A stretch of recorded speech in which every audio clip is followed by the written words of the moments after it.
Capítulo 3 da Ilustre Casa de Ramires, de Eça de Queiroz.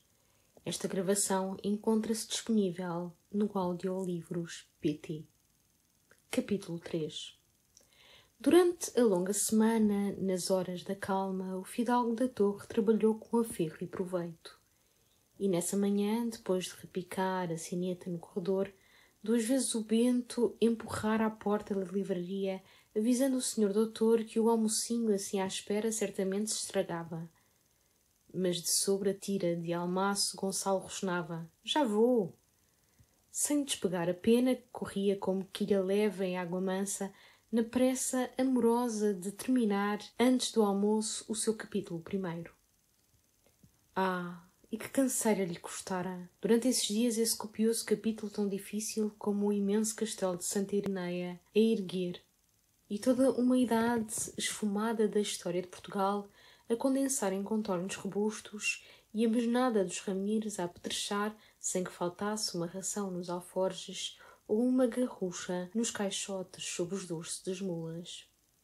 Mas felizmente, na véspera, já movera para fora do castelo o troço de Lourenço Ramires, em socorro de Montemor, com um vistoso corriscar de capelos e lanças em torno do pendão tendido. E agora, nesse remate do capítulo, era noite, e o sino de recolher tangera, e a almenara luzira na torre Alberrã, e Truquezinho Ramires descera à sala térrea de Alcáçova para cear, quando fora diante da cacova, com 3 toques fortes anunciando filho de algo, uma buzina apressada soou. E sem que o vílico tomasse permissão do senhor, o alçapão da levadiça rangeu nas correntes de ferro, rimbombou cavamente nos apoios de pedra. Quem assim chegava em dura pressa era Mendo Pais, amigo de Afonso II e mordomo da sua cúria, casado com a filha mais velha de Truquezinho, Dona Teresa. Aquela que, pelo ondeante e alvo pescoço, pelo pisar mais leve que um voo, os Ramires chamavam a Garça Real. O senhor de Santa Ireneia correra ao pim para acolher num abraço o genro amado. Membro de cavaleiro, com os cabelos ruivos, a alvíssima pele de raça germânica dos visigodos. E, de mãos enlaçadas, ambos penetraram nessa sala de abóbada, alumiada por tochas que toscos anéis de ferro seguravam, chumbados aos muros. Ao meio pousava a maciça mesa de carvalho, rodeada de escanhos até ao topo, onde se erguia diante de um áspero mantel de linho coberto de pratos de estanho e de pincéis luzidios, a cadeira senhorial com o açor grossamente lavrado nas altas espaldas, e dela suspensa pelo cinturão tauciado de prata a espada de Truquezinho. Por trás negrejava a funda lareira apagada, toda entulhada de ramos de pinheiro, com a prateleira guarnecida de conchas entre bocais de sanguessugas sobre 2 molhos de palmas trazidas da Palestina por Gutierres Ramires, o do ultramar, renta um esteio da chaminé, um falcão, ainda empolmado, dormitava na sua alcândora, e ao lado, sob as lajes, numa camada de junco, 2 alões enormes dormiam também, com o focinho nas patas, as orelhas rojando. Touros de castanheiro sustentavam a um canto o pipo de vinho. Entre 2 frestas engradadas de ferro, um monge com a face sumida no capuz, sentado na borda de uma arca, lia à claridade do candil que por cima fumegava um pergaminho desenrolado. Assim Gonçalo adornara a sorturna sala afonsina com alfaias tiradas do tio Duarte, do Walter Scott, de narrativas do panorama. Mas que esforço! E mesmo depois de colocar sobre os joelhos do monge um fólio impresso em Mungúcia por Ulrich Zell, desmanchara toda essa linha tão erudita ao recordar, com um murro na mesa, que ainda a imprensa se não inventara em tempos de seu avô Truquezinho e que ao moço letrado apenas competia um pergaminho de amarelada escrita. E caminhando nos ladrilhos sonoros, desde a lareira até ao arco da porta cerrada por uma cortina de couro, Truquezinho, com a branca barba espalhada sobre os braços cruzados, escutava Mendo Pais, que, na confiança de parente e amigo, jornadeara 100 homens de sua mercê, cingindo apenas por cima do brial de lã cinzenta uma espada curta e um punhal sarraceno. Assodado e coberto de pó, correr a mente pais desde Coimbra para suplicar ao sogro, em nome do rei e dos preitos jurados, que se não bandeasse com os de Leão e com as senhoras infantas. E já desenrolara ante o velho todos os fundamentos invocados contra elas pelos doutos notários da Cúria, as soluções do Conselho de Toledo, a bula do apóstolo de Roma, Alexandre, o velho foro dos visigodos. De resto, que injúria fizera às senhoras infantas seu real irmão para assim chamarem hostes leonesas a terras de Portugal? Nenhuma, sem regedoria nem renda dos castelos e vilas da doação de Dom Sancho lhes negava o senhor Dom Afonso. O rei de Portugal só queria que nenhum palmo de chão português baldio ou morado jazesse fora do seu senhorio real. Escasso e ávido é o rei Dom Afonso, mas não entregaria ele à senhora Dom Sancho 8.000 morabatinhos de ouro? E a gratidão da irmã fora o leonês passando a raia e logo caídos os castelos formosos de Ulgoso, de Contrasta, de Urros e de Lenhozelo. O mais velho das casas de Chozas, Gonçalo Mendes, não se encontrara ao lado dos cavaleiros da Cruz na jornada das Navas, mas lá andava em recado das infantas, como moro talando terra portuguesa desde Aguiar até Miranda. E já pelos cerros de Além-Douro aparecera o pendão renegado das 13 Serruelas e por trás, farejando, a alcateia dos Castros. Carregava ameaça e de armas cristãs oprimido o reino, quando ainda moabitas e agarenos corriam à rédea solta pelos campos do sul. E um honrado senhor de Santa Irneia, que tanto rijamente ajudara a fazer o reino, não o deveria de certo desfazer, arrancando dele os pedaços melhores para monges e para donas rebeldes. Assim, com arremessados passos, exclamara Mendo Pais, tão acolorado do esforço e da emoção, que 2 vezes encheu de vinho uma conca de pau e de um trago a despejou, pois, limpando a boca às costas da mão trêmula: "Ide por certo a Montemor, senhor Torquezinho de Ramires, mas em recado de paz e boa avença, persuadir Vossa Senhora Dona Sancha e as senhoras infantas que voltem honradamente a quem hoje contam por seu pai e seu rei." O enorme senhor de Santa Irneia parara, pousando no genro os olhos duros, sob a rua das sobrancelhas, hirsutas e brancas, como sarças em manhã geada. "Irei a Montemor, Mendo Pais, mas levar o meu sangue e dos meus para que justiça logre quem justiça que tem." Então Mendo Pais, amargurado ante a heroica teima: maior dó, será bom sangue de ricos homens vertido por más desforras? Senhor Torquezinho de Ramires, sabei que em canta pedra vos espera Lobo de Paião, o bastardo, para vos escolher a passagem com 100 lanças. Torquezinho ergueu a vasta face, com um riso tão soberbo e claro que os alões rosnaram turvamente e, acordando o falcão, esticou a asa lenta. "Boa nova e de boa esperança, e dizei, senhor mordomo-mor da Cúria, tão de feição e certa acima trazeis para me intimar?" "Para vos intimar? Nem o senhor arcanjo São Miguel vos intimaria, descendo do céu com toda a sua hoste e a sua espada de lume.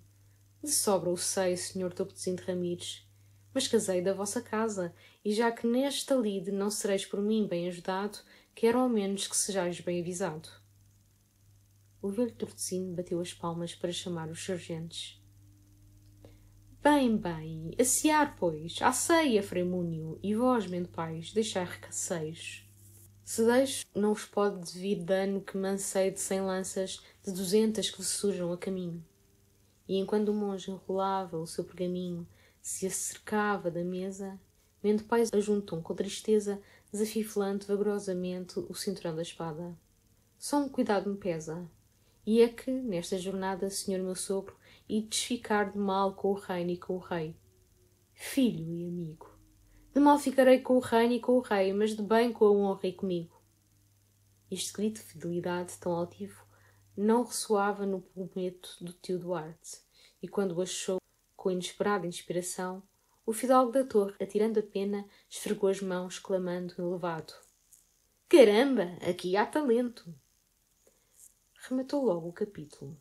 Estava esfalfado, à banca do trabalho desde as 9 horas, a reviver intensamente e em jejum as energias magníficas dos seus fortes avós. Numerou as tiras, fechou na gaveta à chave o volume do bardo, Depois à janela, com um colete desabotoado, ainda lançou um brado genial num grave e ronco tom, o lançaria truquecindo. De mal com o reino e com o rei, mas de bem com honra e comigo. E sentia nele realmente toda a alma de um Ramires, como eles eram no século XII, de sublime lealdade, mas presos à sua palavra que um santo ao seu voto, e alegremente desbaratando para o manter bens, contentamento e vida. O Bento que espalhara outro repito desesperado, escancarou a porta da livraria. É o Pereira! Está ali embaixo no pátio o Pereira, que quer falar ao senhor doutor. Gonçalo Mendes franziu a testa, com impaciência, assim repuxado daquelas alturas onde respirava os novos espíritos da sua raça. Que maçada! O Pereira! Que Pereira? O Pereira! O Manuel Pereira, da Riosa! O Pereira brasileiro! Era um lavrador com o casal na Riosa, chamado brasileiro, por ter herdado 20 contos de um tio regatão no Pará. Comprar então terras trazia arrendada à Cortiga a falada propriedade dos contos de Monte Agra, envergava aos domingos uma sobrecasaca de pano fino e dispunha de 60 votos na freguesia. Ah, diz ao Pereira que suba, que conversamos enquanto almoço, e põe outro talher. A sala de jantar da torre, que abria por 3 portas endereçadas para uma funda varanda alpedrada, conservava, do tempo do avô Damião, o tradutor de Valérios Faláculos, 2 formosos panos de arras representando a expedição dos argonautas. Louças da Índia e do Japão, desirmanadas e preciosas, recheavam um imenso armário de mogno. E, sobre o mármore dos aparadores, rebrilhavam os restos, ainda ricos, das pratas famosas dos Ramires, que o Bento constantemente areava e polia com amor. Mas Gonçalo, sobretudo de verão, sempre almoçava e jantava na varanda luminosa e fresca, bem esteirada, revestida até meio muro por finos azulejos do século XVIII, e oferecendo a um canto para as preguiças do charuto um profundo canapé de palhinha com almofadas de damasco. Quando lá entrou, com os jornais da manhã que não abrira, o Pereira esperava, encostado a um grosso guarda-sol de paninho escarlate, considerando pensativamente a quinta que dali se abrangia até aos álamos da ribeira do Coice e aos outeiros suaves de Valverde. Era um velho desgalgado e rijo, todo ossos, com um carão moreno de olhos miudinhos e azulados e uma barbicha rala, já branca, entre 2 enormes colarinhos presos por botões de ouro. Homem de propriedades, acostumado à cidade e ao trato das autoridades, estendeu largamente a mão ao fidalgo da torre e aceitou sem embaraço a cadeira que ele lhe empurrara para a mesa, onde dominavam, com os seus ricos lavores, 2 altas infusas de cristal antigo, uma cheia de açucinas e a outra de vinho verde. Então, que bom vento o traz pela torre, Pereira amigo. Não o vejo desde abril. É verdade, meu fidalgo, desde o sábado em que caiu a grande trevoada, na véspera da eleição, confirmou Pereira, afagando o cabo do guarda-sol que conservara entre os joelhos. Gonçalo, numa esfaimada pressa do almoço, repicou a campainha de prata, depois rindo. E os seus votos, Pereira amigo, segundo o costume, lá foram para o eterno Sancho Lucena, direitinhos, como os rios vão para o mar. O Pereira também riu, com um riso agradado que lhe descobria os maus dentes, pois o círculo era uma propriedade de senhor Sancho Lucena, cavalheiro de fortuna, homem de bem, conhecedor, serviçal. E então, quando lhe calhava, como em abril, o apoio do governo, nem Nosso Senhor Jesus Cristo, que voltasse à terra, se propusesse para Vila Clara, desalojava o patrão da Feitosa. O Bento, vagaroso, de jaqueta de lustrina preta sobre o avental resplandecente, entrava com um prato de ovos estrelados, quando o fidalgo, que desdobrara o guardanapo, o amarretou, arremessou com nojo. Este guardanapo já serviu e estou farto de regritar. Não me importa guardanapo roto, ou com passagens, ou com recomendos, mas branquinho, fresquinho cada manhã, a cheirar a alfazema. E reparando no Pereira, que discretamente arredava a cadeira, o quê? Você não almoça, Pereira? Não, agradecia muito ao fidalgo, mas nessa tarde comia as sopas com os genro nos Bravais, que era festa pelos anos do netinho. Bravo! Parabéns, Pereira amigo. Dê lá um beijo meu ao netinho. Mas então, ao menos um copo de vinho verde. Entre as comidas, meu fidalgo, nem água nem vinho. Gonçalo farejara arredara os ovos e reclamou o jantar da família, sempre muito farto e saboroso na torre, e começando por essas pesadas sopas de pão, presunto e legumes, que ele desde criança adorava e chamava as palanganas. Depois, barrando de manteiga uma bolacha, pois francamente, Pereira, esse seu Sancho Lucena não faz honra ao círculo. Homem excelente, certo, respeitável, obsequiador, mas mudo, Pereira, inteiramente mudo. O lavrador roçou vagarosamente pelas ventas cabeludas o lenço vermelho, enrolado em bola.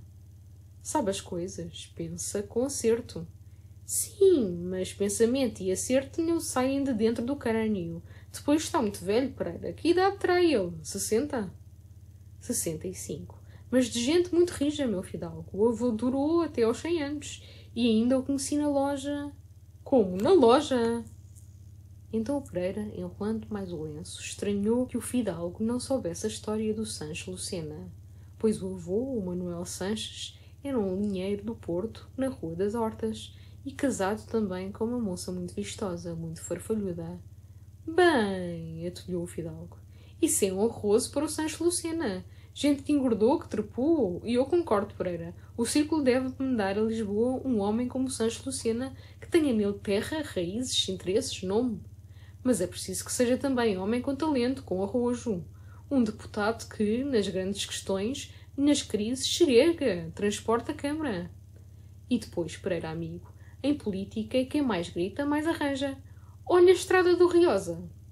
Ainda em papel, a lápis vermelho, e se o Santos Lucena fosse homem de berrar em São Bento, já o Pereira trazia por lá os seus carros a chiar.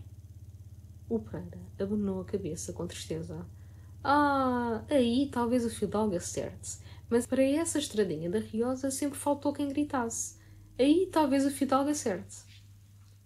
Mas o fidalgo emudecera, embebido na cheirosa sopa, dentro de uma caçoila nova com raminhos de hortelã.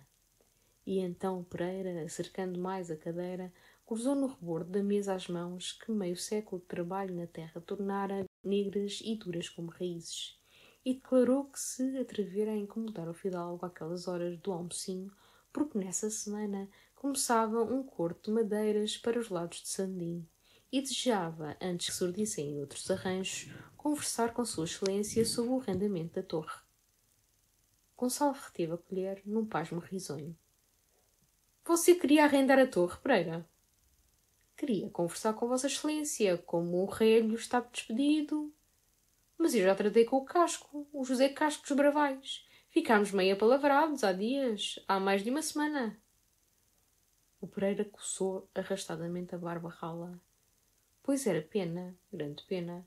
Eu só no sábado se inteirara da desavença com o rei. E se o fidalgo não ressalvava o segredo, por quanto ficaria o arrendamento? Não ressalve, não, homem. 950 mil réis. O Pereira tirou da algibeira do colete a caixa de tartaruga e serviu detidamente uma pitada, com o carão pendido para a esteira. Pois maior pena, mesmo para o fidalgo. Enfim, depois da palavra trocada... Mas era pena, porque ele gostava da propriedade. Já pelo São João pensara em abeirar o fidalgo. E apesar dos tempos correrem escassos, não andaria longe de oferecer um conto e 50, mesmo um conto 150. Gonçalo esqueceu a sopa, numa emoção que lhe afogueou a face fina, ante um tal acréscimo de renda. E a excelência de tal rendeiro, homem abastado, com metal no banco, e o mais fino amanhador de terras de todas as escanias. Isso é sério, ó Pereira? O velho lavrador pousou a caixa de rapé sobre a toalha com decisão. Meu fidalgo, eu não era o homem que entrasse na torre para caçoar com Vossa Excelência. Proposta a valer, escritora a fazer, mas se o arrendamento está tratado... Recolheu a caixa, apoiava a mão larga na mesa para se erguer, quando Gonçalo acudiu nervoso, empurrando o prato. Escuta, homem, eu não contei por miúdo o caso do Casco. Você compreende, sabe como essas coisas se passam. O Casco veio, conversámos, eu pedi 950 mil réis e porco pelo Natal. Primeiramente concordou que sim, logo adiante emendou que não. Voltou com o compadre, depois com a mulher e o compadre e o afilhado e o cão. Depois só andou aí pela quinta, a medir, a cheirar a terra. Acho até que aprovou. Aqueles rabuliços do Casco. Por fim, Uma tarde lá choveu, lá aceitou os 950 mil réis sem porco. Cedi do porco, aperto de mão, copo de vinho, ficou de aparecer para combinar tratar da escritura. Não a avistei mais, há quase 2 semanas. Naturalmente já virou, já se arrependeu. Para resumir, não tenho com o casco contrato firme. Foi uma conversa em que apenas estabelecemos, com base, a renda de 950.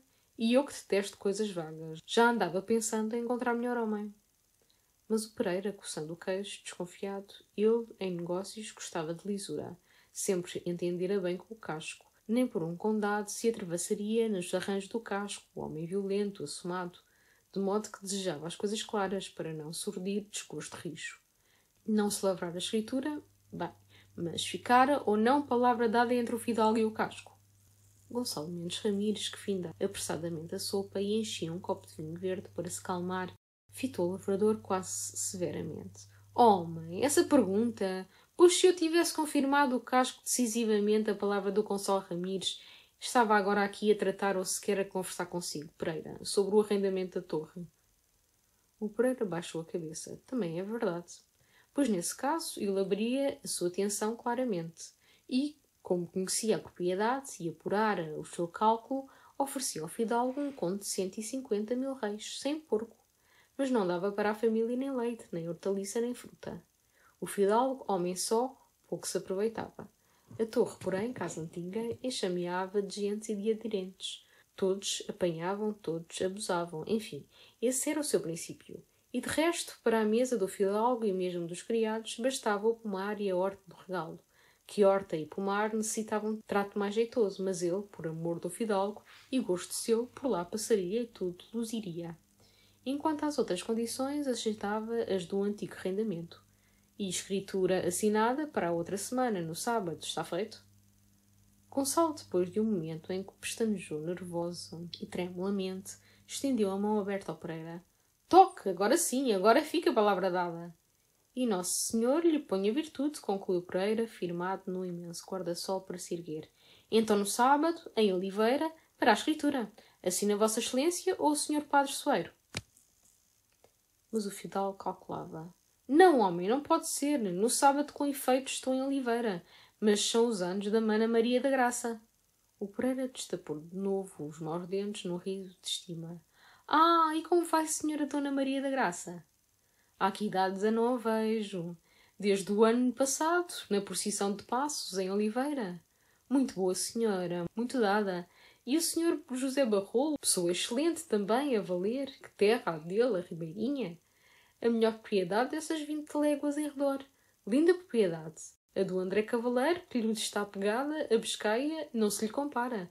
É como cardo ao pé de couve. O fidalgo da torre descascava um pêssego sorrindo. Do André Cavaleiro nada presta, Pereira, nem terra nem alma. O lavrador pareceu surpreendido. Ele imaginava que o fidalgo e o cavaleiro continuavam chegados e amigos, não em política, mas particularmente como cavalheiros.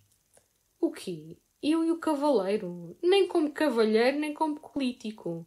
Que ele nem é cavalheiro nem político, é apenas cavalo e ressabiado. O Pereira ficou silencioso, com os olhos na toalha, depois resumindo. Então está entendido, no sábado, na cidade. E se não faz transformo ao fidalgo, passamos pelo tabelião Guedes e fica feito arrumado. O fidalgo, naturalmente, vai para a casa da senhora sua mana. Sempre apareça você lá às 3. Lá conversamos com o padre Soeiro.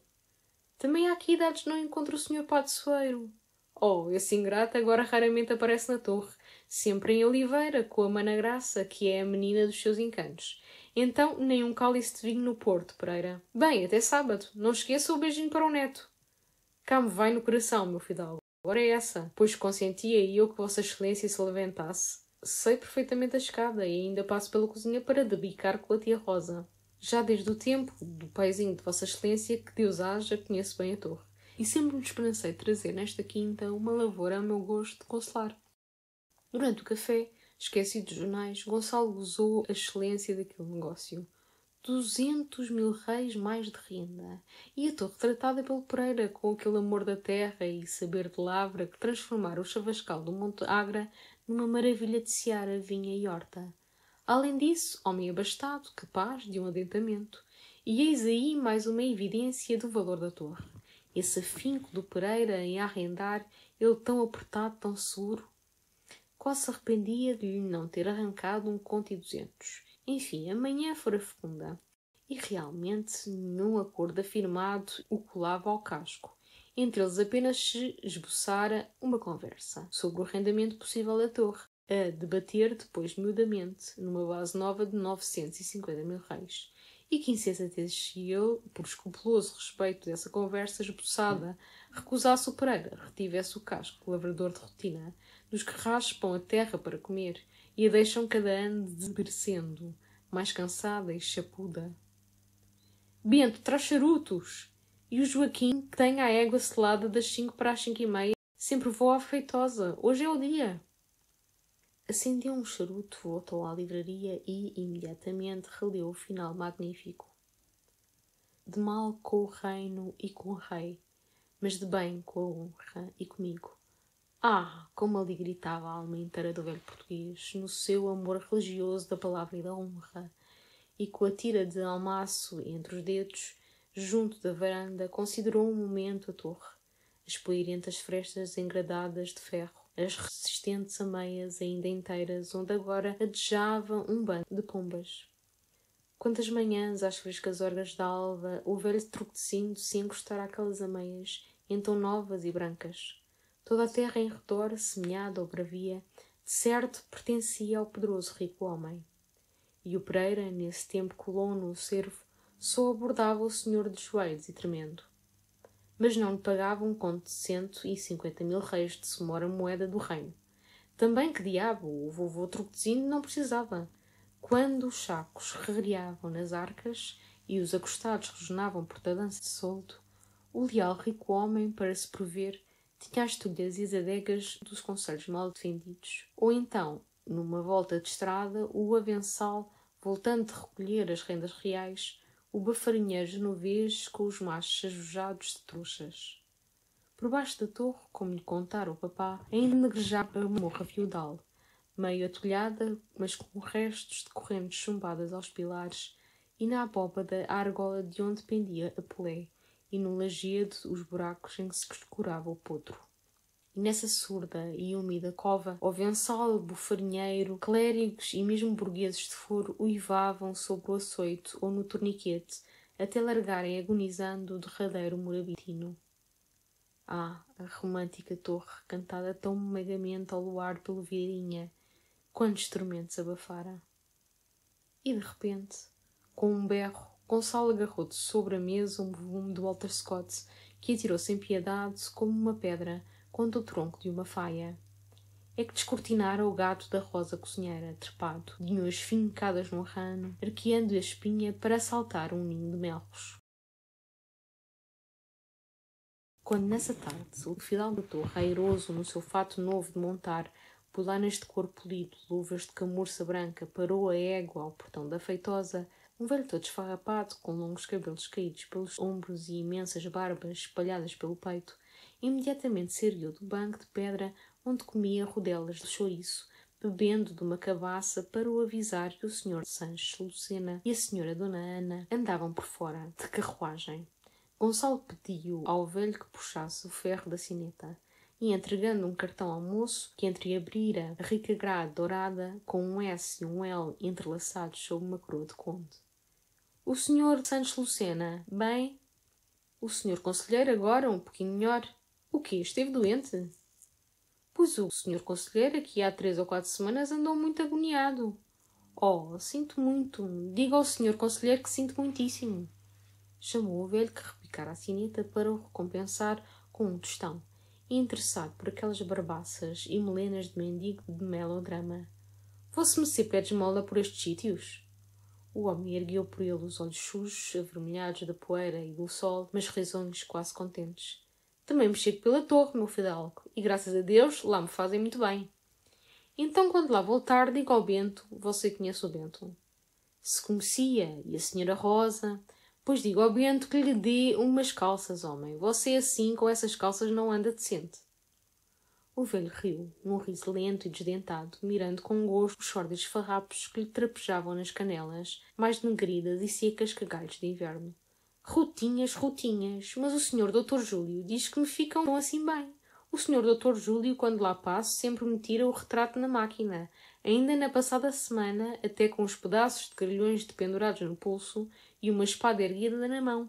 Parece que para mostrar ao governo. Gonçalo rindo picou a égua. Pensava agora em alongar por Valverde, depois recolheria por Vila Clara e tentaria o Gouveia a partilhar na torre um cabrito assado no espeto de cerejeira para que ele, na véspera, na Assembleia, convidar o Manuel Duarte e o Titó.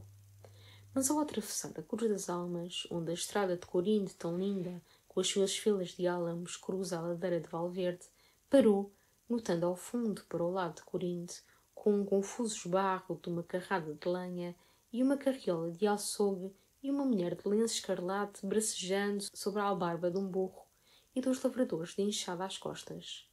E, de repente, todo o encaio se despegou. A mulher trotando no seu burrinho, logo sumida numa volta de arvoredo, a carriola se alavancando num rolo leve de poeira, o carro avançando para a Cruz nas Almas a chiar tardamente, os cavadores descendo para uma chante através das leiras de feno. Na estrada só restou, como desamparado, um homem de jaqueta ao ombro que se arrastava penosamente coxeando. Gonçalo tratou com curiosidade. — Que foi? Vosso mercê que tem? O homem, com a perna encolhida, levantou para Gonçalo uma face arrepanhada, quase desmaiada, que reluzia sob as camarinhas de suor. — Nosso Senhor lhe deu muitas boas tardes, meu fidalgo. Ora, o que há de ser? Desgraças desta vida? E gemendo contou a sua história. Desde meses padecia de uma chaga no tornozelo, que não secara nem com emplastos, nem com pó de mortinhos, nem com benzeduras. E agora andava arriba, na fazenda do senhor Dr. Júlio, a consertar um socalco para ajudar o compadre também doente com maleitas. E zás, desaba um pedregulho que topa na ferida, leva a carne, lasca o osso e deixa naquela lástima, até rasgar a fralda para ensopar o sangue e amarrar por cima do lenço. — Mas assim não pode andar, homem. De onde é vosso mercê? — De Corinde, meu fidalgo. Manuel Solha, do lugar da Finta. Até lá sempre me hei de arrastar. — E então, dessa gente toda que aí está há bocado, ninguém o pode ajudar? Uma carriola? 2 lagatões? Uma rija guinada no teimoso esforço de firma a perna arrancou um grito ao Solha. Mas sorriu, arquejando. Que queria o fidalgo? Cada um neste mundo tem a sua pressa. Enfim, a rapariguinha do burro prometera passar pela Finta para avisar. E talvez um dos seus rapazes aparecesse na estrada com uma eguazita que ele comprara pela Páscoa e que, por desgraça, também mancava. Imediatamente, com um salto leve, o fidalgo da torre despontou. — Bem, então, égua por égua, já vosso mercê tem aqui esta. O Solha embasbacou para Gonçalo. — Ora é essa? Santo nome de Deus! Pois eu havia de ir a cavalo e vossa excelência a pé. Gonçalo ria. — Homem, com essas discussões de eu a pé e você a cavalo e faz favor e não senhor, é que perdemos o tempo precioso. Monte, esteja quieto e trote para a Finta. O outro recuava para a valeta da estrada, sacudindo a cabeça, esgazeado como num espanto de um sacrilégio. — Isso é que não, meu senhor, isso é que não! Antes eu acabasse aqui à míngua, com a chágua em bolor. Gonçalo bateu o pé com autoridade. — Monte, que mando eu! Vosso mercê é um lavrador de enxada. Eu sou um doutor formado em Coimbra. Sou eu que sei. Sou eu que mando. E o Solha, logo submisso ante aquela força deslumbrante do saber superior, agarrou em silêncio a crina da égua e enfiou respeitosamente o estribo, ajudado pelo fidalgo, que, sem tirar as luvas brancas, lhe amparava o pé estrapado e manchado de sangue. Depois, quando ele repousou no selim com um ar consolado, — Então, que tal? O homem só murmurava o nome de Nosso Senhor, na gratidão e no assombro daquela caridade. — Mas isto é a volta do mundo. Eu aqui na égua do fidalgo e o fidalgo, o senhor Gonçalo Ramires, da Torre, a pé pela estrada. Gonçalo gracejou e, para entreter a caminhada, perguntou pela quinta ao Dr. Júlio, que agora arrojara as obras e plantações de vinha. Depois o Manuel Solha conheceu o Pereira brasileiro, que pensara em arrendar as terras do Dr. Júlio, conversaram sobre esse esperto homem, sobre as grandezas da Cortiga. Já sem embaraço, direito no selim, no gosto daquela intimidade com o fidalgo da torre, o Solha esquecia a chaga, a dor que a dementara. E à estribeira do Solha, atento e sorrindo, o fidalgo estugava o passo na poeira branca. Assim se avizinhavam na Bica Santa, um dos sítios decantados daquelas escanias formosas. Aí a estrada, cortada na encosta do monte, alarga e forma um arejado terraço, de onde se abrange todo o vale de Corinde, tão rico em casais, em arvoredos, em searas, em águas. No pendor do monte, coberto de carvalhos e de fragas moscosas, brota a fonte nomeada, que já em tempos de el-rei Dom João V curava males de entranhas, e que uma devota senhora de Corinde, Dona Rosa Miranda Carneiro, mandou encanar desde o alto até ao tanque de mármore, onde agora corria beneficamente por uma bica de bronze sob a imagem e patrocínio de Santa Rosa de Lima. De cada lado do tanque se incluvam 2 compridos bancos de pedra que a empalhada ramaria das cavalheiras, toda de sombra e frescura. É um suave retiro onde se apanham violetas, se comem merendas e senhoras dos arredores se sentam em rancho nas tardinhas de domingo, escutando os melros, gozando a povoada, luminosa e verdejante largueza do vale. Antes, porém, de desembocar na Bica Santa e perto do lugar do Serdal, a estrada de Corinde quebra numa volta e, aí, de repente, a égua pulou, num reparo que obrigou o fidalgo da torre, desconfiado da perícia do Solha, a deitar a mão à camba do freio. Foram ao encontro inesperado de uma carruagem. Uma caleche forrada de azul, com a parelha coberta de redas brancas contra a mosca, e na almofada teso um cheiro de bigode, farda de gola escarlate e chapéu de toco amarelo. E Gonçalo mantinha ainda a égua pelo freio, como arrieiro serviçal entre-lhe perigoso, quando avistou, sentado num dos bancos de pedra, junto da bica, com um chale manta por cima dos joelhos, o velho Santos Lucena. Ao lado do trintraná, agachado, esfregava com um molho de ervas a botina que a bela Dona Ana lhe estendia, apanhando o vestido de linho cru, apoiando a outra mão sem luva na cinta vergada e fina. A desconcertada aparição do fidalgo da torre, puxando pela rédea a sua égua, onde se escrachava regaladamente um cavador em mangas de camisa, alvorotou aquele repousado e dormente recanto da bica. Sancho Lucena esbugalhava os olhos, esbugalhava os óculos, num arremesso de curiosidade que o levantara, com o pescoço esticado, o chale manta escorregando pela relva. Dona Ana recolheu bruscamente a botina, logo empertigada, na gravidade condigna da senhora da Feitosa, retomando como uma insígnia o cabo de ouro de luneta de ouro, suspensa por um cordão de ouro, e até o tritanário ria pasmadamente para o Solha. Mas já com o seu desembaraço elegante, Gonçalo, num relance, saudara a Dona Ana, apertava com fervor a mão espantada de Sancho Lucena e alegremente se gratulava por aquele encontro ditoso.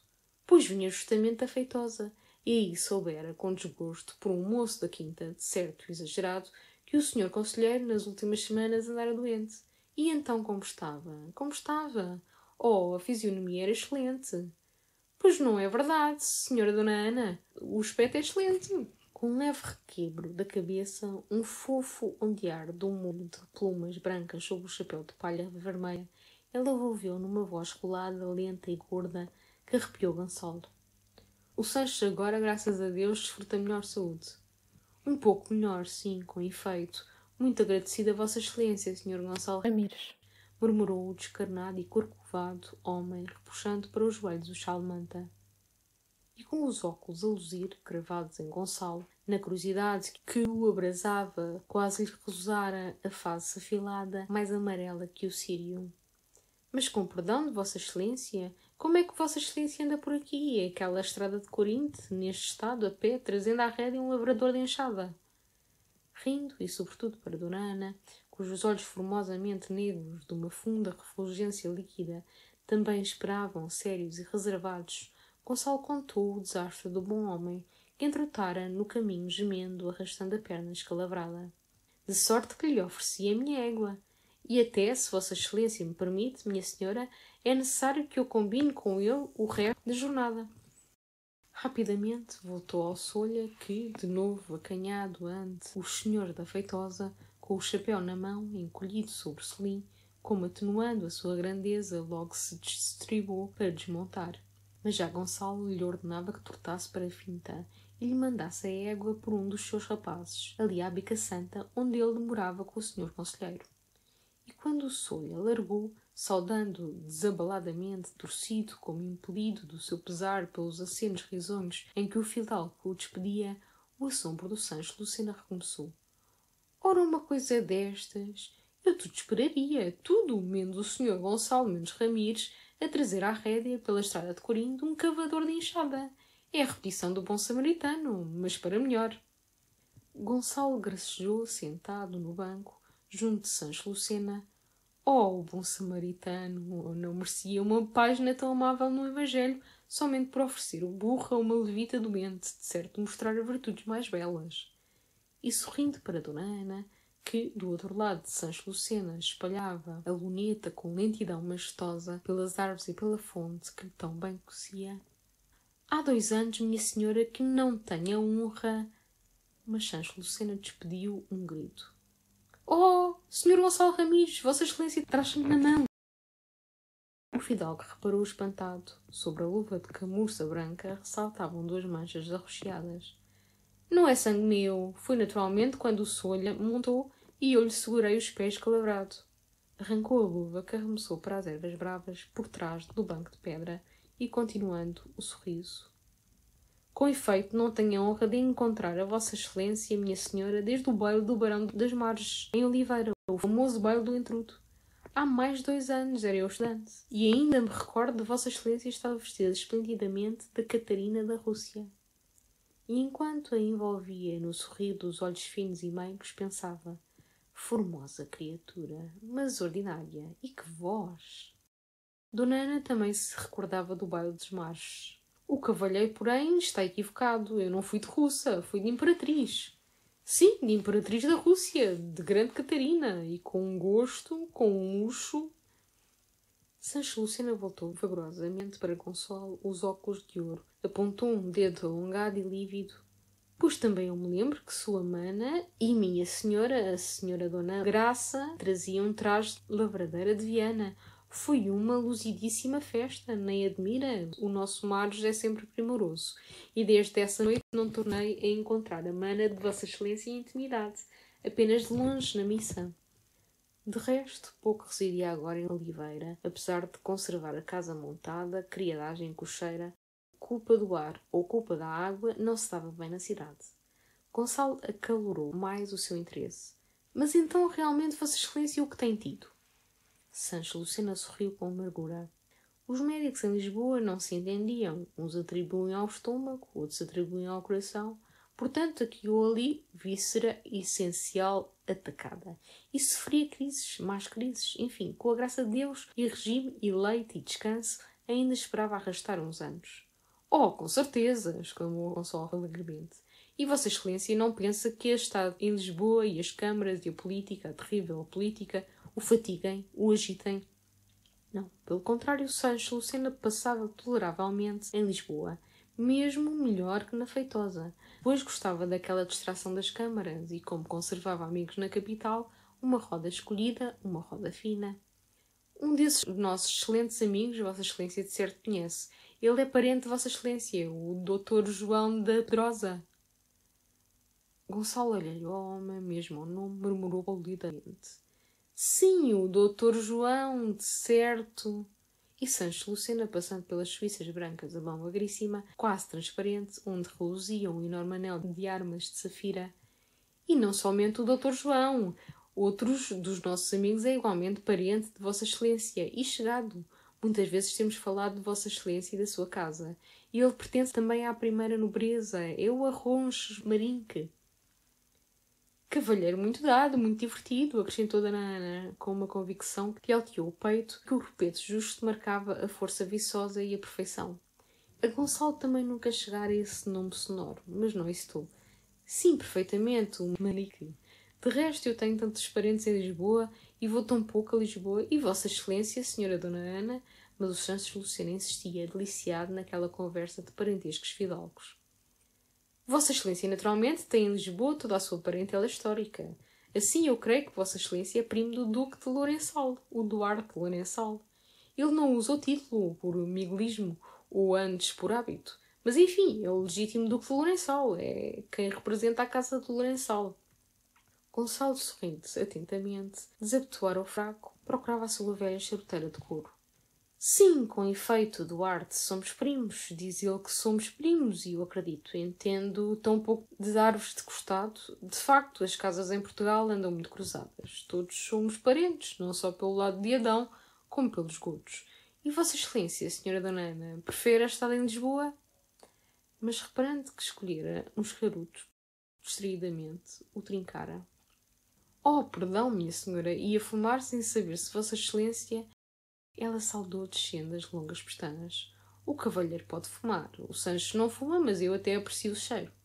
Gonçalo agradeceu, enjoado, com aquela voz redonda e gorda, aqueles horrendos cavalheiro, cavalheiro, mas pensava que linda pele, que bela criatura. E Sancho Lucena, inexorável, estendera o dedo agudo.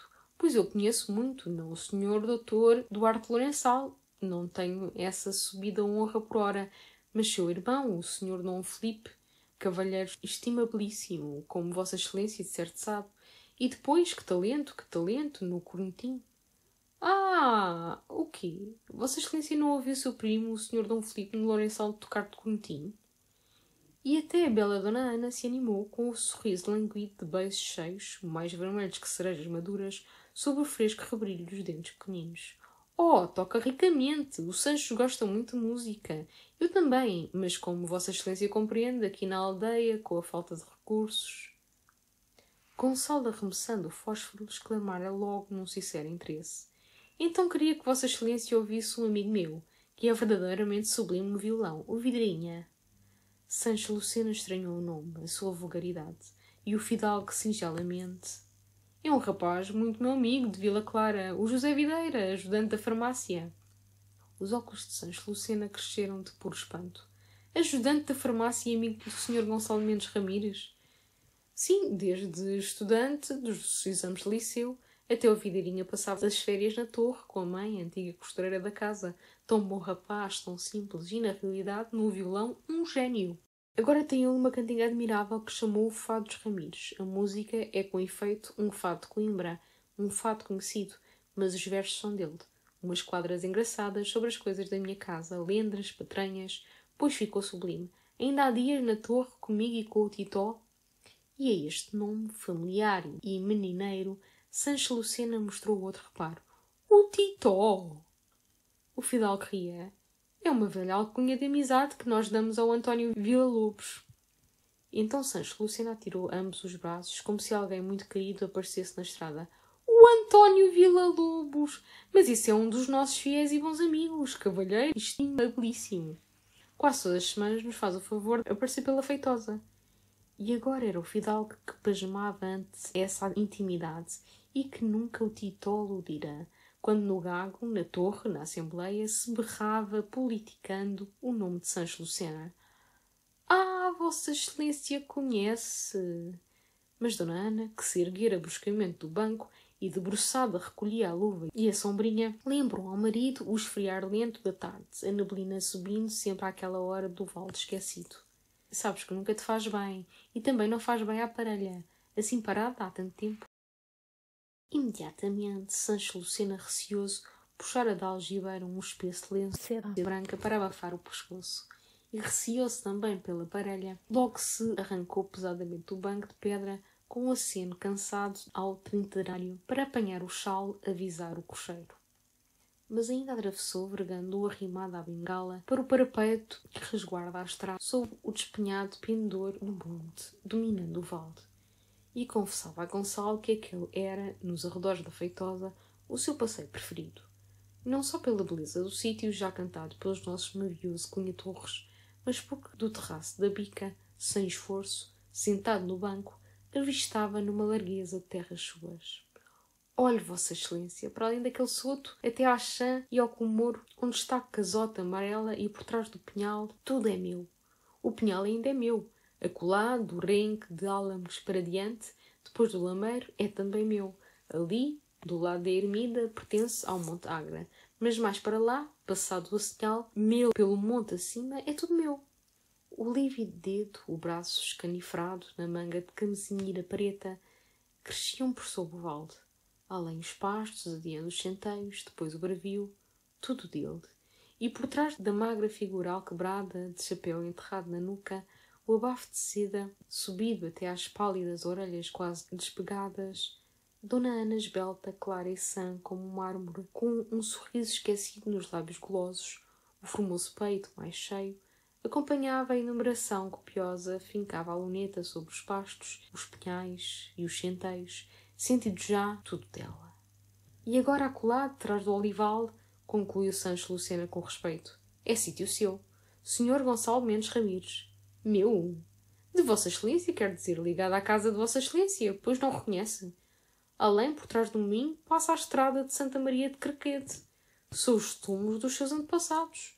Passeio que eu também às vezes faço, e com gosto.